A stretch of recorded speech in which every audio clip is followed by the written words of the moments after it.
Imagine waking up one morning to the shocking news of a fast-spreading virus that's turning people into flesh-eating zombies.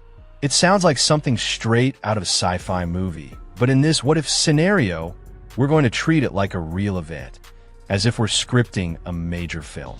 Welcome to the channel, everybody. Smash that like button. It tells the algorithm you're into this kind of content. Subscribe to the channel so you don't miss what's coming next. And drop a comment below with your craziest what-if ideas. So, if you've got a wild what-if scenario you'd like us to break down and turn into a video, let me know. In today's video, we're going to stay calm and walk through how we'd react to a global zombie outbreak. We'll jump between possibilities. Maybe it's the fast, feral zombies from World War Z, or the slow, creeping ones from The Walking Dead. We'll cover survival tactics, how humans might behave, and even throw in a crazy twist at the end. Now, one important thing to remember is that experts agree. Planning for a crisis is never a bad idea. In fact, studies show these zombie stories actually help people think more seriously about real-world survival and disaster preparedness. So let's start at day one of the apocalypse. The headlines flash, Outbreak. Suddenly, the unimaginable becomes real. In a real emergency like this, chaos would erupt instantly. People would panic, flooding grocery stores, gas stations, hoarding supplies, scrambling for medical necessities. Experts recommend keeping at least a 2-week supply of essentials, food, water, and medicine on hand at all times. When it comes to water, the general rule is 1 gallon per person per day. Think of it like preparing for a major hurricane or a sudden pandemic, but now it's citywide and escalating. In those first critical hours, it's highly likely that governments would declare martial law or establish quarantine zones in an attempt to contain the situation. Researchers have warned that in the event of a zombie outbreak, time becomes the most critical factor. Without a swift and aggressive initial response, the risk of total societal collapse becomes extremely high. One model even showed that a zombie virus could wipe us out unless containment efforts were launched immediately and decisively. No pressure, right? While governments might try to react, regular people like us would be left to quickly improvise survival kits. Emergency planners recommend having grab-and-go bug-out bags ready, packed with essentials like a flashlight, knife, first aid kit, radio, batteries, water purifier, and if you have them, weapons and ammunition. A quick checklist should also include food, water, necessary medications, warm clothing, and other basic supplies. Since grocery stores will likely be emptied fast, you'll have to rely completely on what you already have at home. That's why learning basic survival skills, such as purifying water and providing first aid, becomes incredibly important. Ask yourself, do you know a simple way to purify water? Do you know how to handle a medical emergency with just a basic kit?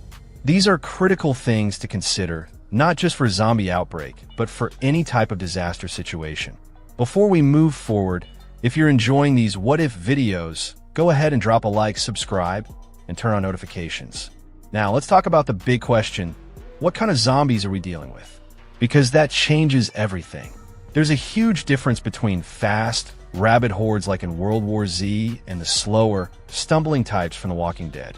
Fast zombies are terrifying. They can sprint, leap, and overwhelm an area in massive swarms.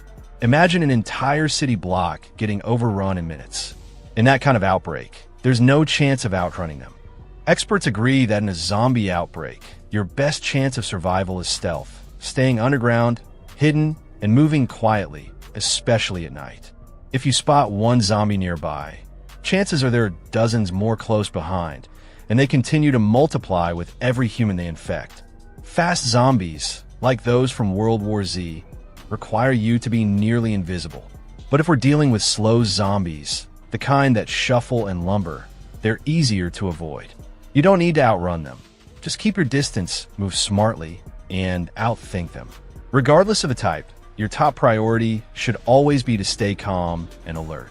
Even pets could be a useful early warning system. Dogs, for example, can sense threats before humans do. However, in the case of fast zombies, a barking or panicked dog could attract a swarm, turning an early warning into a deadly beacon. Zombie infections usually spread through bites or contact with infected bodily fluids, much like a grotesque virus. While fictional stories sometimes mention viruses like the alpha virus, real-world comparisons include things like rabies or parasitic fungi that take control of their hosts. If you're bitten, it's usually game over very quickly. That's why people would rush to fortify shelters, build barricades, and seek out secure locations like abandoned malls. Cities would likely fall rapidly under the overwhelming force of undead swarms, pushing military forces to flood the streets in an attempt to regain control. As mentioned earlier, the numbers are grim. A study of zombie outbreak models concluded that if the infection isn't crushed early, humanity could be wiped out within weeks. In response, we might see UN task forces rounding up survivors, closing borders, and bombing infected zones in desperation. It sounds insane, but this is the kind of situation where planning matters. So let's talk gear. What can you actually do with all this knowledge? Step 1 is preparing your bug-out bag. You need everything: flashlights, flares, sterile bandages, a can opener. Yes, you'll need one, and other basics. Don't overlook things like a bicycle, since pedal power could be one of the few reliable forms of transportation left when fuel runs out. Fuel isn't going to last in a zombie outbreak. It'll quickly become one of the most valuable and rare resources. Experts even joke that once society collapses, finding good gasoline will be almost laughable, since fuel only remains usable for a few months. That's why having a bike is smart. It doesn't need gas, and it still gives you mobility. After that, the next step is securing a base. Ideally, you want to be in a small town or rural area, where there are fewer zombies to deal with and more access to natural resources like game for hunting, fresh water, and fishing spots. While going completely solo might seem appealing at first, long-term survival depends heavily on community. Even though Hollywood loves the lone wolf survivor, in real disasters, people tend to band together in groups or neighborhoods. Experts actually believe that having a common enemy, the zombies, could help unite people instead of driving them apart. Being in a group allows you to share skills. Someone might know first aid, someone else could be a mechanic, and pool resources, increasing everyone's chances of survival. Speaking of survival, there are a few basic skills everyone should learn. You don't have to be a Navy SEAL, but you do need to know how to boil and purify water, start a campfire, and treat minor wounds. Modern society has forgotten many of these essential old-school skills. If something breaks or someone gets injured, you won't be able to rely on the internet or smartphones. Once the power goes out and the networks collapse, there'll be no ChatGPT or Google to look up how to properly clean a wound or make safe drinking water. So, it's worth preparing now. Maybe take a basic first aid course while you still can. As one survival specialist put it, even if Daryl from TV gets hit with an arrow, someone needs to know how to patch him up. In a world without emergency rooms, nurses, or ambulances, getting proper medical care becomes a serious challenge. If someone's injured, you'll have to handle it yourself, and you'll need to do it right. That's why having firearms or defensive tools becomes essential. In some countries, access to guns might be easy, case closed like in The Walking Dead, but in others, people would have to improvise with whatever they can find: baseball bats, garden tools, or even building zombie-proof fences. Quiet weapons become especially valuable, since gunshots will attract more zombies due to the noise. In this situation, silence and patience can be far more effective than bravado. Still, having a solid stockpile of guns and ammunition would definitely offer more comfort and security. As the weeks go by, governments and militaries would be in full crisis mode. Planes grounded, cities locked down, communications failing. With power outages becoming widespread, survivors might find themselves relying on candlelight just to get through the night. And remember, studies show that the only real way to eliminate a zombie outbreak in simulations is by using every weapon and resource available, consistently and without hesitation. This means strategic nukes could be used, while scientists race in underground labs to develop a cure or at least a working vaccine. Even in the middle of all this chaos, human nature has a surprising duality. History shows that people often still try to help one another, whether it's through their former jobs or in their neighborhoods. In the face of fear, kindness often still finds a way. One crisis specialist even noted that many people would rather suffer quietly than harm the innocent. That gives hope for new communities forming, groups banding together like an army of the living. Safe zones might emerge on farms, remote islands, or other places zombies can't easily reach.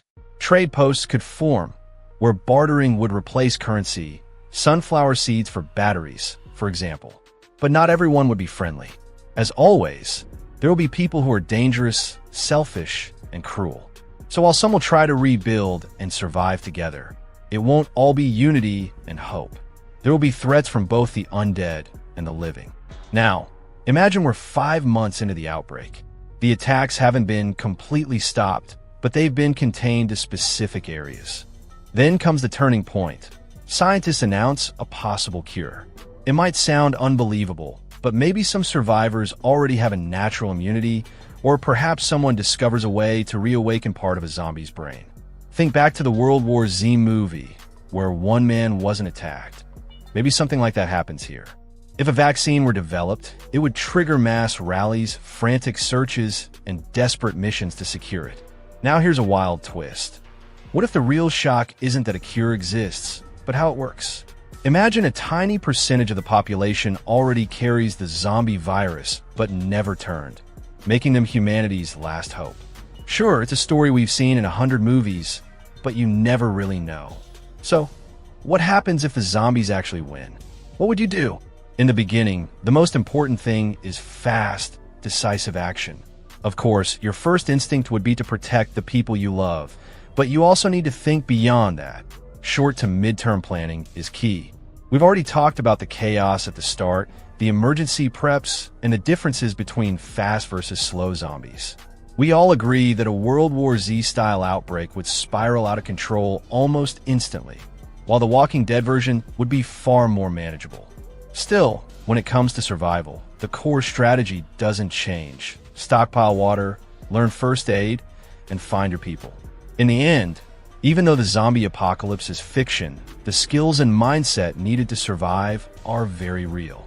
Civil defense experts and academic studies have shown that exploring these scenarios, using zombies as stand-ins, can actually help improve real-world disaster preparedness. So staying informed, staying calm, and working together becomes the ultimate survival plan. But think about it. How would you survive? Would you hole up in a shopping mall, barricade the entrances, head to the roof with a sniper rifle? Let me know what your plan would be.